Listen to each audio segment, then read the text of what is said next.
Ah, 80 aduh. Ya, ibuin lah. Anggota tim Punisher Unit 4 Jatanras Polda Sumatera Selatan ngelakukan pembagian paket sembako sama warga yang membutuhkan dengan cara hunting nguno ke mobil patroli di wilayah Palembang. Juru pembagian tersebut sebanyak ratusan paket sembako yang isinya beras sama kebutuhan pokok lainnya dibagi ke warga yang membutuhkan, seperti tukang sapu jalanan sama mamang becak dibagi ke oleh petugas. Menurut keterangan Kanit tim Punisher Unit 4 Jatanras Polda Sumatera Selatan, Kompol Zainuri jelas dengan adanya pembagian sembako ini pacak ngeringan ke warga yang membutuhkan, sehingga warga pacak mendep di rumah guna menghindari virus corona atau COVID-19.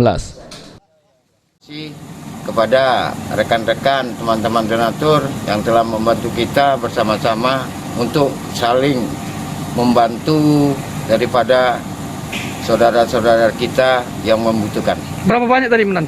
Ya, kurang lebih 215 paket yang kita bagikan di seputaran Kota Madya Palembang. Tadi cukup efektif dan dibagikan secara hunting, tidak ada kerumunan dan Ya, kita bagikan secara hunting karena kita mematuhi daripada pemerintah yang tidak boleh berkerumun, jadi kita secara hunting.